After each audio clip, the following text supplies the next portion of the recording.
Okay, hi. My talk today is called Beautiful Simple, and I'm going to time myself with this timer I got because I like it, and I want to use it. And since I'm talking about simplicity, I decided that I wasn't really going to prepare, so bear with me. I have this list of things, and I'm just going to tell you a little bit about how I got into this philosophy of thinking that simplicity is important. I guess the short intro would be I am from North Carolina, I went to NC State, then I went to Cork, Ireland, and then Seattle. Now I live in Durham. So that was a 10-year loop, and it's really great to be back. Today, Akira, my husband, and I were walking around NC State just kind of like, wow, this place has really changed. So here we go, just some stories. Would you mind hearing a poem? Okay, this poem is called, Have You Ever Seen the Sunset in the Desert? Oh gosh. Have you ever seen the sunset in the desert? Let your mind wander up into the infinite sky, swallow you up in her wisdom or craft, send you into the whisper of a hushed lullaby. Have you ever let yourself cry at the sight of real and enormous beauty? Let your heart move you 12 steps forward. Faint away into the sands who know to love you. Trust in the space of atmosphere and dream. I wrote this poem in Rajasthan, which is a state of India, when I was traveling around India. I had quit my first job working in the Triangle at an architecture studio.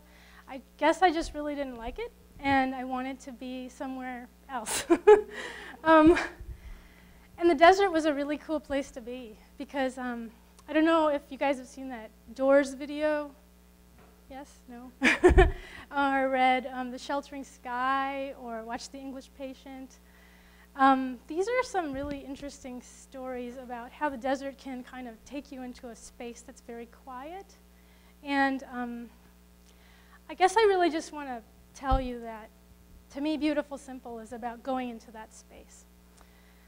I remember we did this overnight camping tour, and there was a cook who cleaned the thali, but that's what you call the steel plates, with sand.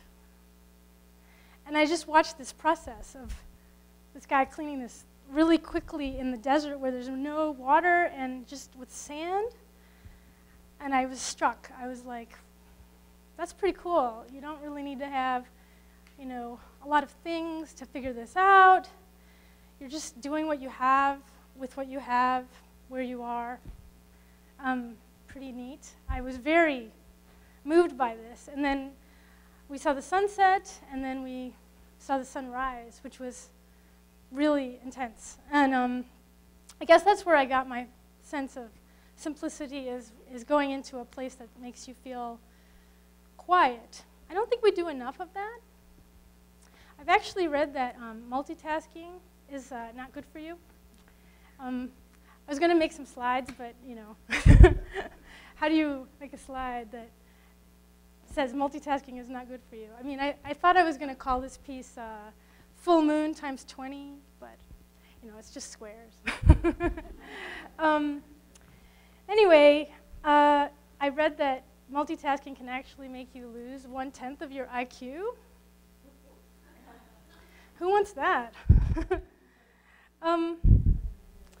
Another thing about quiet spaces, I did a year abroad in Kyoto, in Japan.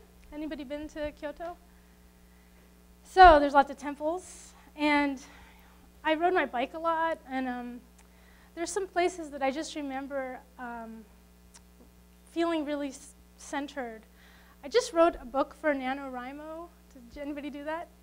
About my experience in Japan. That's National Novel Writing Month, if anybody's curious, about Japan. And so I really had to think about all these things and read these diaries I wrote a million years ago and feel quiet again. And I remember this one time I went to Kyoto Station, which used to be really old, and now it's this modern, crazy, cool thing. I love modern architecture, but I don't want to make architecture anymore. But anyway, I was dropping Akira off at Kyoto Station. He was working in Tokyo at the time. And so there was this little feeling of like, oh my gosh, I'm not going to see you for a while. I don't know what I'm going to do. I'm here on study abroad. I don't really know people, but I have my bike. And I know my way around a little bit. So I'm going to go exploring. And I found a fountain. And I'm telling you about this because I went back to the very same fountain years later. And I remembered the experience of just sitting on the edge and looking into the water and just letting the quiet space move in and through. It was sort of like the desert experience, but it was very different because here we were in the city, surrounded by people, continuous movement and color and neon. That's Japan. And, well, unless you're in Kyushu, which is rice fields and a different kind of thing. But, yeah, it was really neat to be there and see the same place where I remember having a moment of just reflection. And my work today is inspired by all of this sense of quieting the space. I help people figure out how to find meaning in their lives as a brand marketing person, believe it or not. But also, if you clear the clutter, not just physical, but mental, if you take away things a little bit at a time, you start to see what's really there. And when you start to see what's really there, you can see what's important to you and define how you want to live your life based on what's most important as an individual. So, I have an assignment for you. Tonight when you go home, make a list of 40 things that you would love to do if money and time were no object. And just by doing that, you're creating a space for yourself to see what's important. You can look for instructions for what to do with that tomorrow on my blog, which is wavular.com, W-A-V-U-L-A-R. Thanks.